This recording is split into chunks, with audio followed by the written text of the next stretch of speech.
bonsoir à tous. À la une de ce journal, grosse frayeur après les dégradations catastrophiques des infrastructures de transport au Cameroun. Après un éboulement de terrain, l'axe Babadjou-Bamenda a été coupé en deux, bloquant la circulation entre deux régions du pays.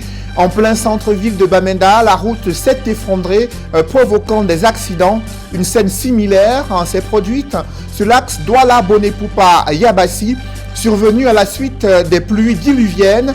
Ces graves incidents suscitent des interrogations sur la qualité des travaux d'aménagement et d'entretien routier effectués au Cameroun. À suivre dans ce journal, une série de reportages faisant le point sur ces axes névralgiques et les réactions du ministre des Travaux publics. À la veille du match Cameroun-Cap-Vert, comptant pour l'éliminatoire de la CAN 2022, une controverse est née autour de l'affaire de l'adresse électronique pour la convocation du joueur Eric Maxime Choupo-Moting.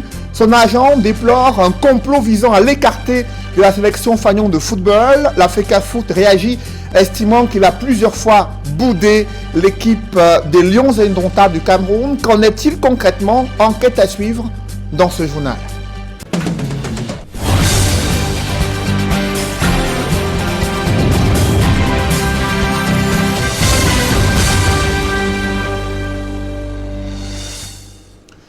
Merci de suivre cette édition complète de l'information sur Equinox Télévision.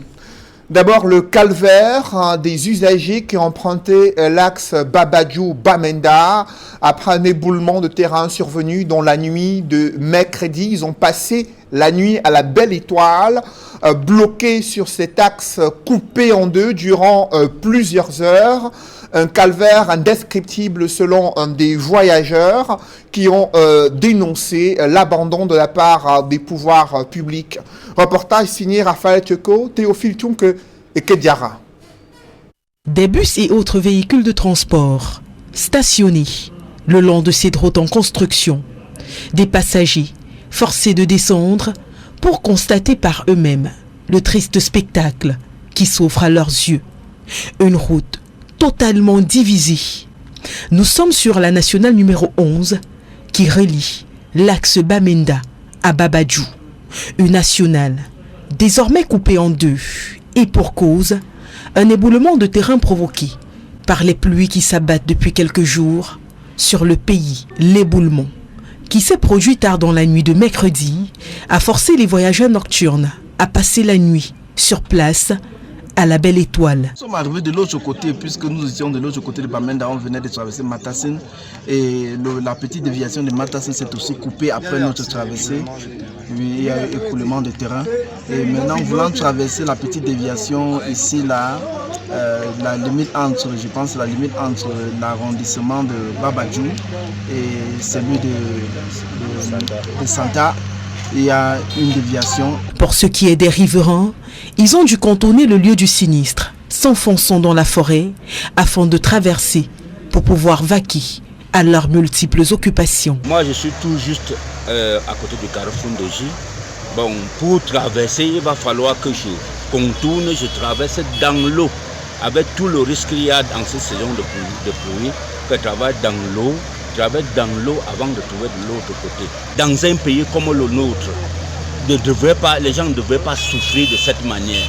J'interpelle ici les pouvoirs publics de tout faire pour que cette route soit praticable. Ce n'est pas un pays comme le nôtre où les routes devaient être dans cet état. Une méthode que certains voyageurs courageux, las d'attendre, ont dû se résigner à utiliser. Le préfet des Bamboutos, informé, a fait une descente sur les lieux afin de trouver des solutions à ce problème aux grosses répercussions économiques, mais également sociales. Déjà que hier j'étais ici avec le ministre des Travaux publics, mais la route n'avait pas encore lâché. Donc c'est bien après le départ du ministre des Travaux publics qu'on m'informe de ce qu'il y a rupture totale de cet axe et particulièrement de cette déviation. Alors hier nuit, nous avons pris des dispositions avec l'entreprise captée. Je dois dire ici que c'est l'entreprise Sogea Satom qui était en charge de ces travaux. Je pense que si cette entreprise a pris le soin de remblayer, là vous voyez là derrière, on n'en serait pas là.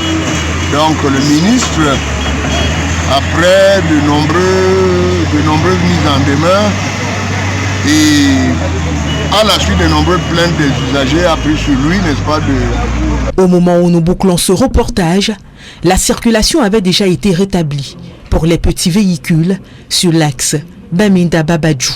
Il faut dire que le mois passé, lors des concertations de la revue des chantiers d'infrastructures routières animée par le ministère des Travaux publics, le directeur général de la SATOM, l'entreprise en charge des travaux de construction de cette voie, avait promis le redémarrage des travaux de cette route évaluée à 52 km.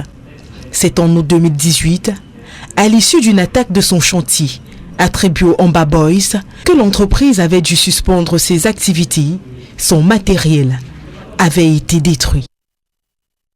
À quelques dizaines de kilomètres de Babadjou se trouve la capitale régionale du Nord-Ouest. Là aussi, la route s'est effondrée en plein centre-ville, provoquant des accidents. C'est le constat que font Stellambou et Xavier Focard dans ce reportage. C'est en rasant ce mur ou en se faufilant dans cette rigole, malgré le cordon de sécurité, que les habitants de Bambili et ses environs réussissent désormais à se mouvoir. Et pour cause, la route qui relie Bamenda à Bambili s'est effondrée après une pluie diluvienne. Je suis parti de Bamenda quand il pleuvait. Il y avait de l'eau partout.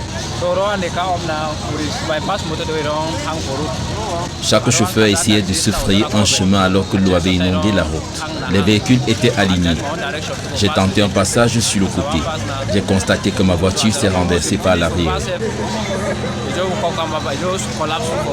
Cet effondrement s'est fait sur des dizaines de mètres, en entraînant plusieurs véhicules dont les travaux d'extraction ont été effectués. Selon certains conducteurs habitués sur cette route, cet effondrement est la conséquence du manque d'entretien. L'eau ne circulait plus normalement dans la buse qui était bouchée.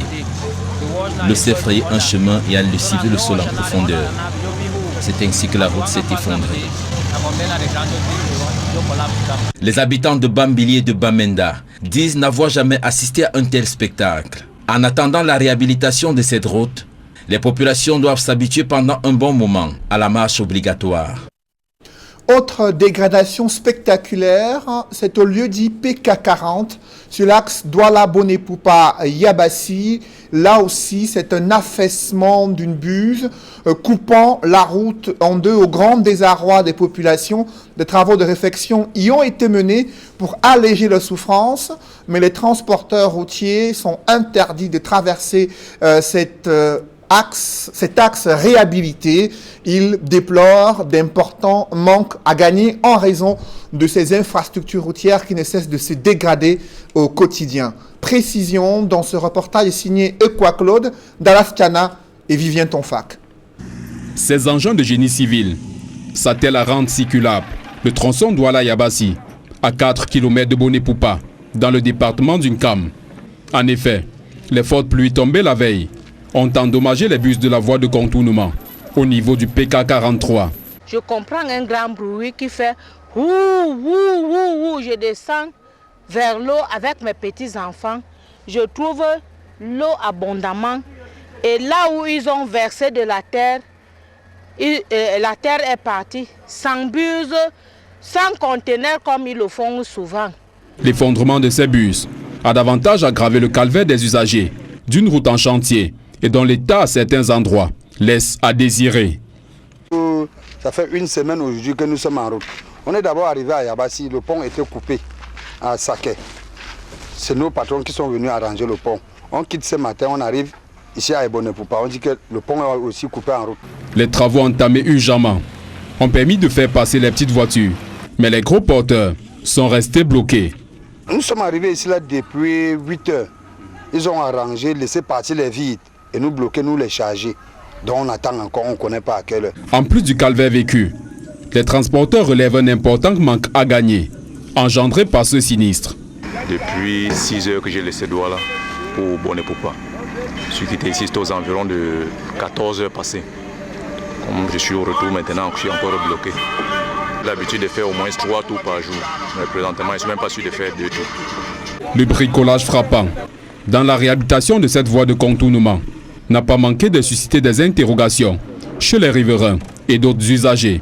Ceux-ci redoutent qu'une autre pluie torrentielle ne produise les mêmes conséquences. Derrière moi, cette file interminable de camions transportant des billes de bois. Elles sont bloquées ici depuis au moins 24 heures après l'effondrement des bus de la voie de contournement sur la route Douala-Yabassi au niveau de Mangoulé PK43. Depuis Mangoulé à Bonnet-Poupa, Libéron Jomo, Eukwa Claude et Vivien Tonfac pour Equinox Télévision. Et qu'est-ce qui explique ces multiples incidents graves qui remettent en cause la qualité des travaux d'aménagement et d'entretien routier au Cameroun?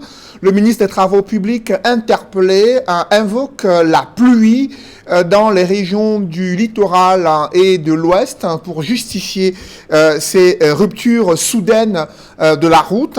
Il appelle également les usagers à faire preuve de civisme et observer un temps d'arrêt durant les travaux d'aménagement routier. Le ministre annonce des mesures conservatoires pour les entreprises prestataires dont l'incapacité a été constatée dans le cadre de la réalisation de certaines infrastructures routières. D'autres détails avec Emmanuel Diop et Marcelin Gansop. Au bout de moins de 24 heures, et alors que les usagers commençaient à désespérer, la circulation a été rétablie sur les axes qui ont subi les affres des intempéries, notamment les fortes pluies qui tombent ces derniers temps. D'abord sur la route Babadjou-Bamenda, précisément entre Babadjou-Batazem, où ça circule à nouveau. Babadjou-Bamenda passe depuis 10h30. Bonne nouvelle également pour la route Bonnet-Poupa-Yabassi, qui a tout aussi repris vie après la rupture consécutive aux fortes pluies qui arrosent la région du littoral. Bonnet-Poupa-Yabassi, les travaux sont en cours par l'entreprise Encobat, parce qu'il va falloir sortir les arbres qui se sont déportés, qui se sont versés sur la lumière de la bise. Il va falloir les ressortir et reconstruire ces bus. Si les deux incidents ont pu être gérés avec assez de célérité, le ministre des Travaux publics en appelle à la compréhension et au civisme de tous. Avec le retour des pluies, des ruptures ou coupures de route peuvent survenir à tout moment, notamment sur des déviations qui sont des ouvrages non stabilisés et donc très fragiles. D'où l'appel au sens des responsabilités des usagers. Quand il pleut, les usagers de la route se doivent de marquer un temps d'arrêt, 2 heures de temps au moins, jusqu'à la fin des pluies, 2 heures de temps après la fin des pluies, avant de reprendre la circulation. Parce que les travaux se font sur des routes qui sont encore en terre. Si la circulation a été rétablie de part et d'autre, les travaux de stabilisation des endroits sinistrés se poursuivent sur le terrain. Le ministre des Travaux publics rassure qu'une veille systématique est actionnée afin de parer à toute éventualité par ces temps de fortes pluies. Signalons que les travaux de construction de la route Babadjou-Bamenda rencontrent beaucoup de difficultés du fait des attaques terroristes que subissent les entreprises. La dernière en date, perpétrée le 8 janvier, a entraîné une énième interruption des travaux et la démobilisation de l'entreprise qui a abandonné le chantier depuis le 14 janvier. Et ces pluies diluviennes ont engendré des inondations dans le département du Mungo. Plusieurs autres localités ont été touchées. Cela a provoqué des dégâts matériels. Les populations à bout de souffle interpellent les autorités sur les mesures de prévention des catastrophes qui se dessinent dans cette partie du pays. D'autres précisions avec Cyril Diemba et Isabelle Carole Zoupet. Les inondations ont frappé plusieurs quartiers en Konsamba dans le département du Mungo. Les pieds dans l'eau, unique solution pour rallier un bout à l'autre en raison de la montée des eaux qui ont également englouti des centaines de domiciles. Bien qu'aucune perte en vies humaines ne soit enregistrée, les dégâts matériels sont énormes. Les populations, vivant désormais à la Belle Étoile pour la plupart, ne savent pas à quel sens se vouer. Je vous ai montré ma maison. Je vous ai montré ma maison. Je ne dors pas dedans quand il pleut. Je vais vivre comment? Mes enfants vont vivre comment? Je vis comment? Leur entrer dans mon moteur. Oui. Moi, je n'arrive pas à démarrer ma moto. Encore vos autorités, dites-leur que ce n'est pas chez nous en bas. Si que c'est l'endroit n'est pas pour nous, qui veulent nous dire, chacun sort de là, on trouve une zone de gravement, on loge là-bas. Que laisser les hommes mourir. Nous sommes dans un pays en danger. Construction anarchique, absence de drains, incivisme des populations sont entre autres causes de ces inondations enregistrées ici au quartier 5 et 8 à la suite des pluies torrentielles qui se sont abattues dans la localité ces derniers jours. Les maisons qui sont directement sous le drain d'eau là, normalement il fallait les détruire pour laisser un grand passage pour les prochains jours parce que ce n'est qu'une des pluies de plus aujourd'hui là. Dépêchés dans les zones sinistrées, les autorités tentent de rassurer les populations durement éprouvées. Et les populations sont là, on ne sait pas comment est-ce qu'on va passer cette nuit d'aujourd'hui. C'est véritablement, je dis bien, catastrophique, c'est le mot qu'il faut dire. Donc je ne sais vraiment pas comment je vais faire. Je pense que nous allons nous rapprocher des autorités administratives afin qu'elles nous aident. Chaque année à la même période, le phénomène des inondations refait surface, mais hélas, peine toujours à être résolu aux grandes dames des populations. Plan des infrastructures routières, suite à la carence, au constat de carence de l'entreprise française Sogea Satom sur la section Babadjou-Matazen, le ministre des Travaux publics a décidé de mobiliser une nouvelle entreprise prestataire et une mission de contrôle pour des travaux d'urgence sous la supervision du délégué régional des travaux publics pour la région de l'Ouest. Les parties prenantes ont examiné séance tenante la consistance des travaux ainsi que les ressources humaines et matérielles nécessaires pour assurer la continuité de la circulation en toute sécurité sur l'axe Babadjou-Matazen. C'est la substance d'un communiqué du ministère des Travaux publics. La situation épidémiologique liée au Covid-19 donne du tournis au Cameroun. Selon des chiffres officiels, 77 décès ont été enregistrés en l'espace d'une semaine sur l'ensemble du territoire national. La région du centre bat actuellement les records des cas de décès. 272 personnes sont décédées des suites de Covid-19 et près de 18 000 cas cumulés ont été identifiés en l'espace d'un an depuis la survenance du Covid. La situation est loin d'être reluisante dans les prisons. Le ministre de la Justice, Laurent Esso, reconnaît la difficulté à faire respecter la distanciation sociale en raison de la surpopulation carcérale. Laurent Esso révèle que les cas graves de Covid-19 sont transférés dans des hôpitaux. Des corvées à l'extérieur des prisons ont été suspendues et des visites restreintes pour réduire les risques de propagation du Covid-19. Ces informations ont été rendues publiques lors de la réunion interministérielle d'évaluation de la situation épidémiologique au Cameroun.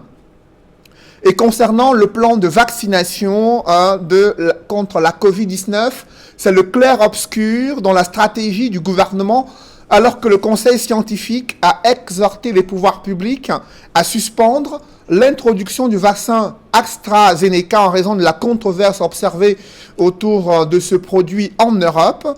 Une note de service trouble les esprits dans les couloirs du centre des urgences de Yaoundé. Dans cette note de service que vous voyez en image, il est écrit que le directeur du centre informe l'ensemble du personnel de la disponibilité des vaccins contre la Covid-19. Il invite tous les chefs services à lui faire tenir les listes des personnels volontaires à la vaccination contre la Covid-19. Cette note de service signée ce 25 mars 2021 a suscité des interrogations du député SDF Jean-Michel Nitieux et d'autres Camerounais sur la date de l'arrivée des vaccins au Cameroun, la marque de ces vaccins et les critères de distribution. Devant les zones d'ombre autour de ces vaccins présumés disponibles, Equinox a contacté le directeur du centre des urgences de Yaoundé. Le docteur Louis Dios Bitan déclare qu'il ne se reconnaît pas dans cette note de service.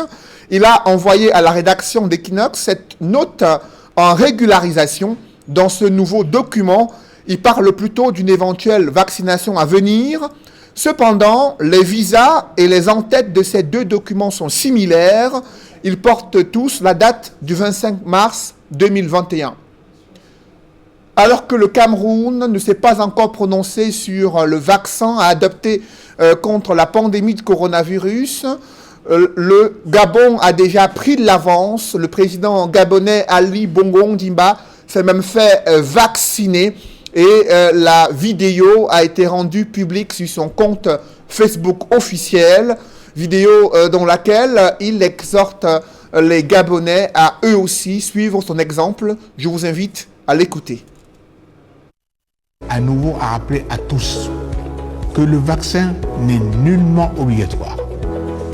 Toutefois, il est en revanche très fortement recommandé par les autorités sanitaires nationales et internationales.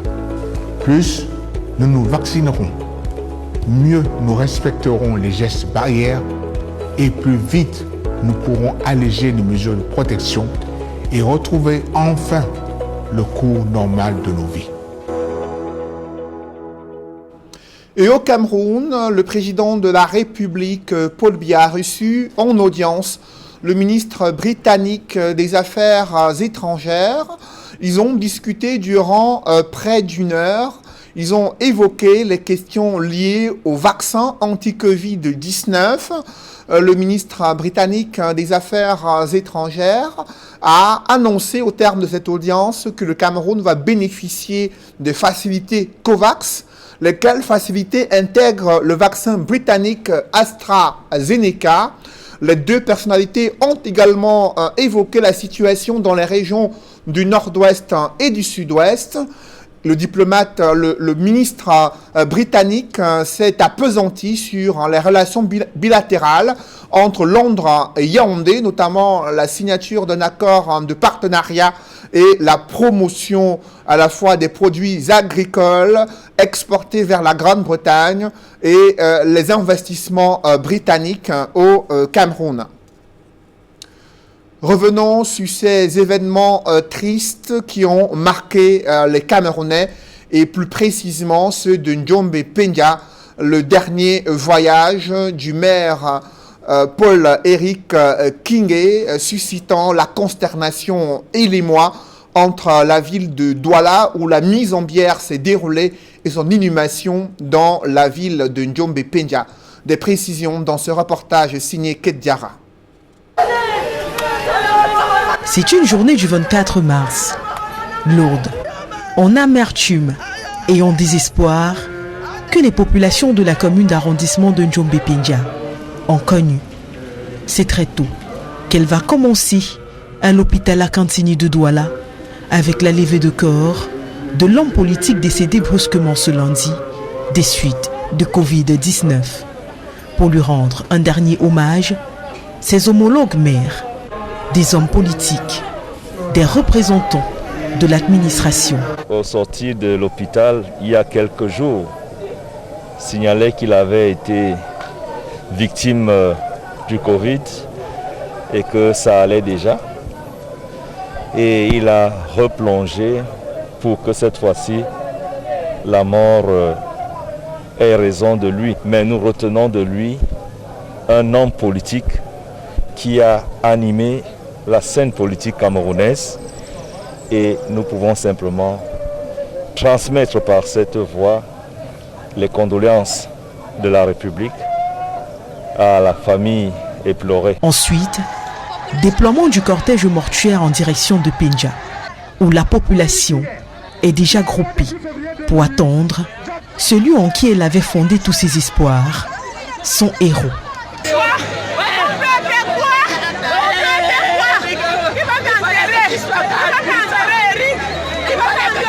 Finalement, c'est à 10h que la dépouille de l'enfant du pays arrive.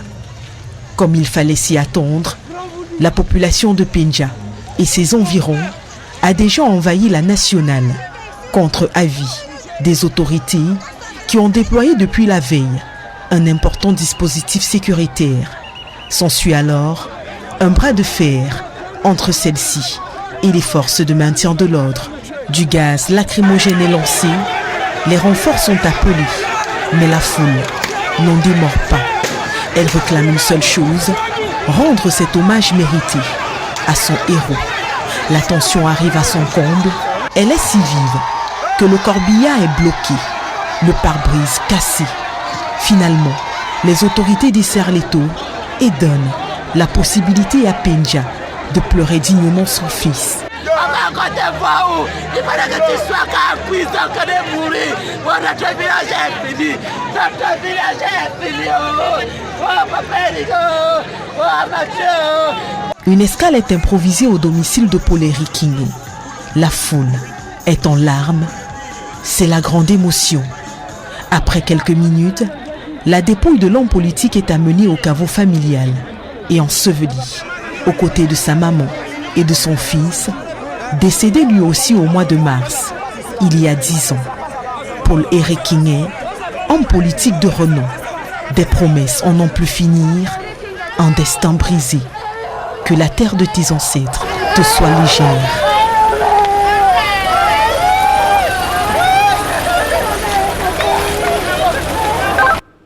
Dans les coulisses de ces obsèques, évoquons à présent ce qui s'apparente au dernier meeting politique de Paul-Éric Kingué avec cette foule de sympathisants et populations venus lui rendre un dernier vibrant hommage et une inhumation qui s'est déroulée sous fond de tensions et autres faits marquants captés par nos reporters Jacquino Mollan et Julienne Berthe-Bissaille.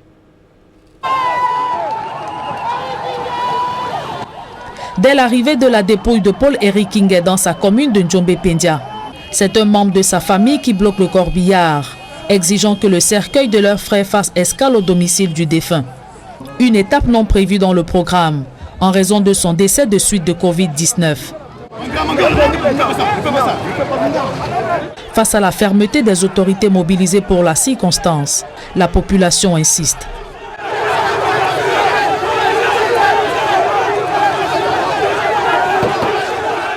Devant cette résistance, les forces de maintien de l'ordre à coups de gaz lacrymogène tentent de disperser la foule.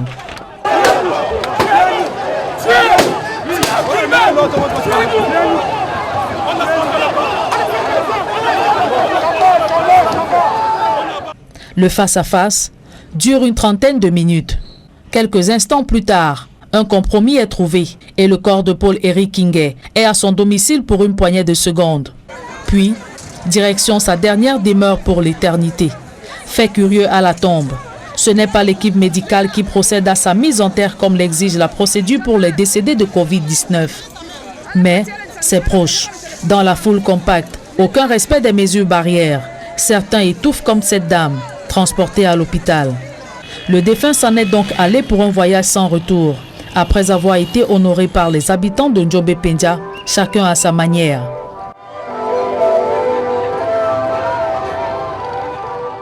Les Lions indomptables reprennent du service demain, vendredi. Le Cameroun affronte le Cap-Vert à Praia.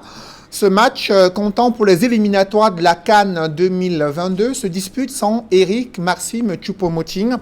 Au-delà de l'affaire de confusion d'adresse électronique pour la convocation de l'international camerounais, son agent de joueur parle d'un complot visant à l'écarter de la sélection nationale de football.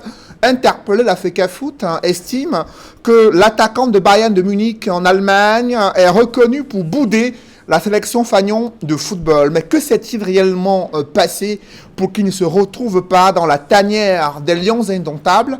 Élément de réponse avec Joël Essengue et Aïk Cyril.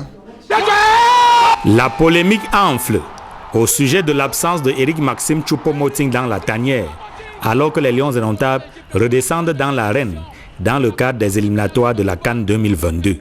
Le capitaine des Lions a pourtant reçu une convocation comme ses coéquipiers. Il a reçu une convocation. Le 5 mars, on a écrit à tous les joueurs comme à lui aussi. Et ce même 5 mars, on a écrit au club. Mais le mail qu'on a envoyé au club, c'était une fausse adresse d'email. Ce mail n'est pas arrivé. Et c'est quand Choupo-Moting a répondu à la FECAFOOT le dimanche, avant qu'on ne publie la liste le mardi, que la FECAFOOT s'est rendu compte que le mail n'est pas arrivé. Puisque Choupo-Moting m'a dit à moi que Bayen dit n'avoir pas reçu de mail. Le joueur a donc reçu une convocation, mais pas son club employeur. Une erreur que la FECAFOOT reconnaît, d'autant qu'elle est humaine, dit-elle.